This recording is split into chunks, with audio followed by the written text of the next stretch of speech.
So let's start with the question number 4. In this we have been given there is a boy of 40 kg whose leg bones का जो area है that is given to you 4 centimetre square and जो length है that length is 50 centimetre. यदि वो boy 2 metre height से गिरता है तो उसकी लेग की हड्डी नहीं ब्रेक होती और इसके लिए हमें गिवन है कि जो बोन का मैक्सिमम परमिसिबल स्ट्रेस है वो इतना है. तो हमें फाइंड करना है कि इस बोन के मटेरियल का यंग्स मॉड्यूलस क्या होगा.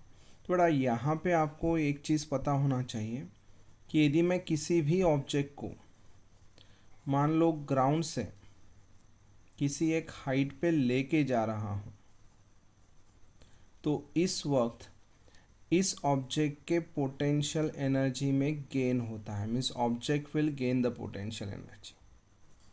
एट द सेम टाइम यदि मैं क्या कर रहा हूँ कि कोई ऑब्जेक्ट पहले से किसी हाइट पे है और उसे मैं ग्राउंड पे ला रहा हूँ तो हाइट पे जो भी पोटेंशियल एनर्जी होगी ग्राउंड पे लाते वक्त वो लॉस हो जाएगी. And we know very well that energy can neither be created nor be destroyed. तो ये जो loss in potential energy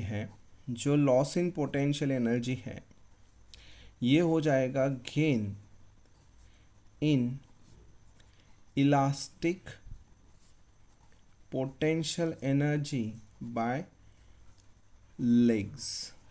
now ये जो इलास्टिक एनर्जी गेन हो रही है दोनों लेग्स से हो रही है. मतलब जो लॉस होगी that loss will be mgh और जो गेन होगा बेटा वो बोथ लेग्स. यहाँ पे हमें एक लेग का एरिया गिवन है 4 सेंटीमीटर स्क्वायर और जो गेन हो रहा है वो बोथ लेग्स में हो रहा है. So it will be 2 into elastic potential energy, and we know the formula of elastic potential energy, so we can write mgh equal to 2 into 1 by 2 into stress into strain into volume. Is it clear? अब मास कितना दे रखा है हमें. Mass given है 40, g की value ले लो 10, h की value है 2. अब इधर हो जाएगा आपका 2 इंटू 1 बाय 2. स्ट्रेस हमें दिया है बेटा 0.9 into 10 to the power 8 right.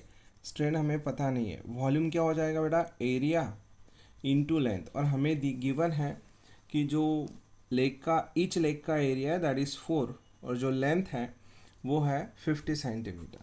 तो इसको हम लिखेंगे पहले 4 सेंटीमीटर का स्क्वायर है तो 10 टू द पावर -4 और फिर यहाँ पे 50 सेंटीमीटर है तो इसको हम 0.5 लिख सकते हैं. जब आप इसको सॉल्व करोगे तो आपको स्ट्रेन की जो वैल्यू आने वाली है that will be 2/45 and strain को तो यूनिट कोई होता नहीं. Once you get the strain finding Young's modulus becomes very simple because it is stress by strain. तो आपका यंग्स मॉडुलस कितना हो जाएगा.